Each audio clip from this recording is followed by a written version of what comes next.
안녕하세요. 어제는 11월 28일 주일이었습니다. 구원을 시작하리라. 사사기 13장 1절부터 14절까지의 말씀이고요. 찬송가 295장 큰 죄에 빠진 나를 찬양 함께 부르실게요.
아멘.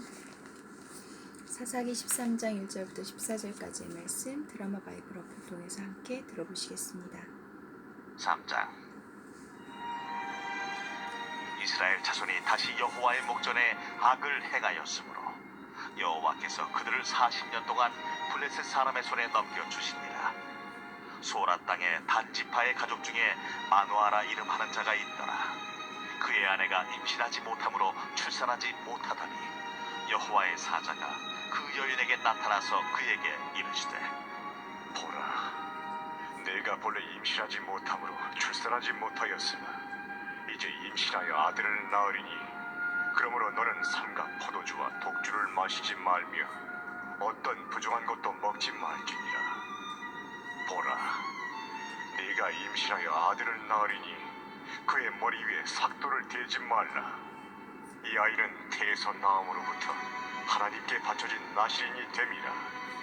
그가 블레셋 사람의 손에서 이스라엘을 구원하기 시작하리라.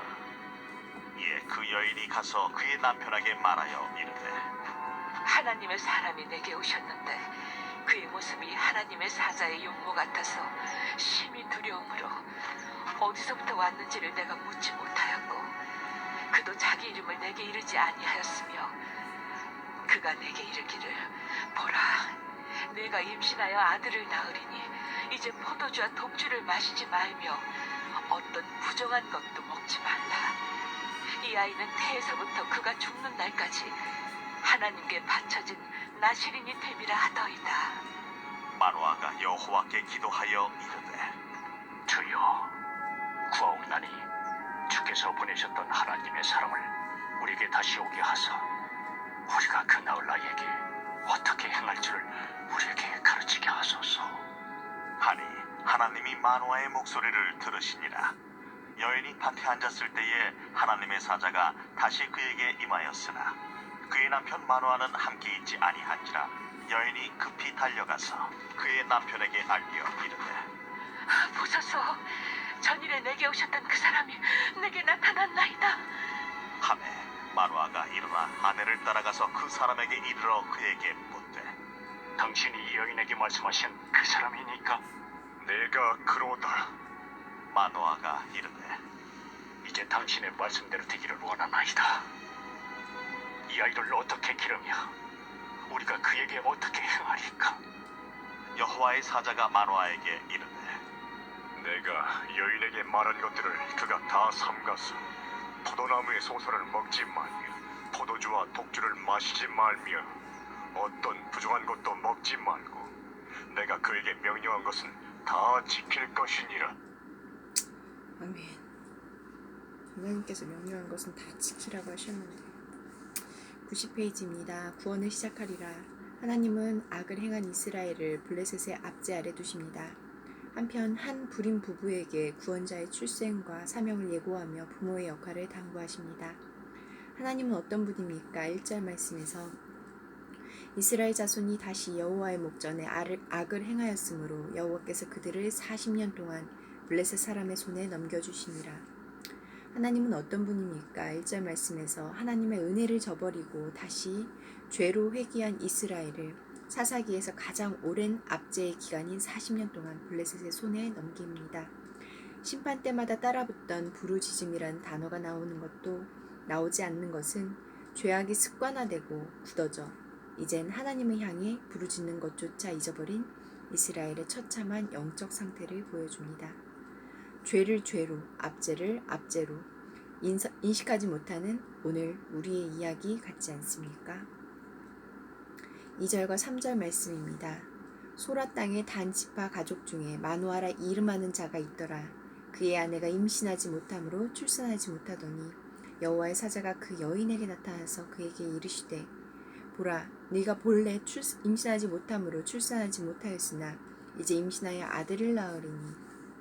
하나님은 어떤 분입니까? 2절과 3절 말씀에서 회개의 능력을 상실하여 구원의 가능성이 차단된 불임의 땅 이스라엘에 새 생명의 씨앗을 심겠다고 하십니다. 이스라엘처럼 마누아 부부도 부르짖지 않았는데 하나님이 먼저 찾아오셔서 새 소망을 주십니다. 하나님이 우리에게 주신 구원도 그러했고 우리에게 주실 회복도 그러할 것입니다. 이 절망적인 팬데믹의 시대에도 여전히 주님은 이제 임신하여 아들을 낳으리니 하고 우리에게 약속하십니다.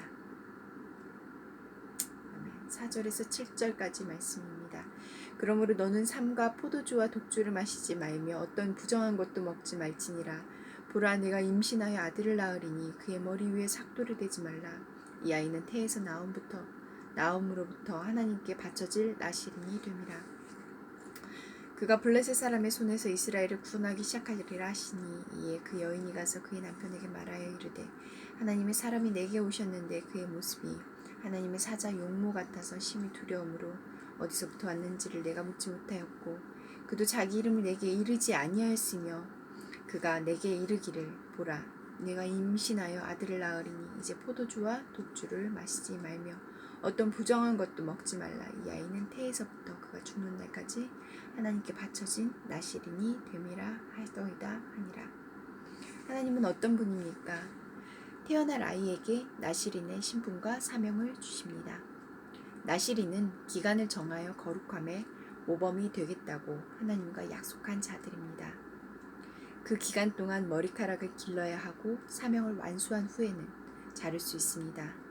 제사장처럼 포도주와 시체를 멀리하여 정결을 지키되 포도나무에서 난 것조차 먹지 않고 가족의 장례라도 시체를 만지지 않는 빈틈없는 구별됨을 유지해야 합니다.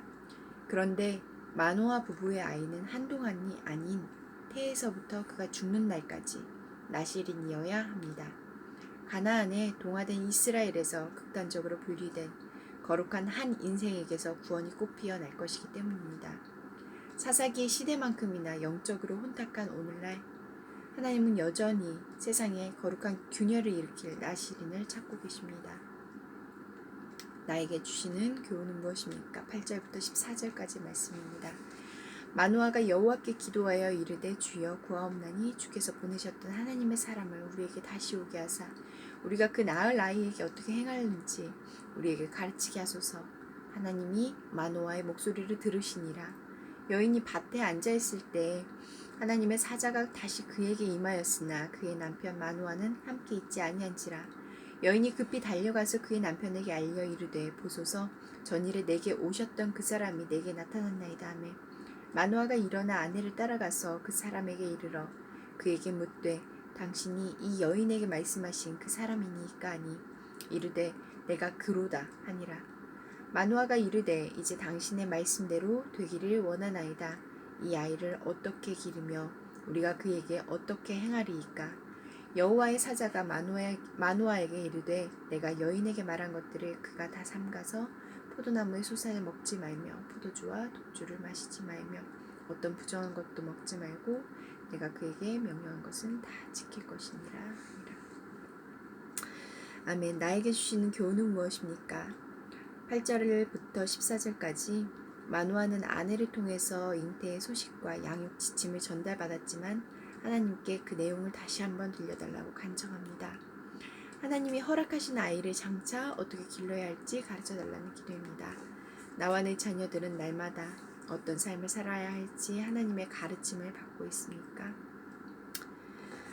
기도하시겠습니다. 공동체를 위해서는 어그러진 세상 가운데에서 주께서 받으실 만한 거룩하고 정결한 자녀로 살게 하소서.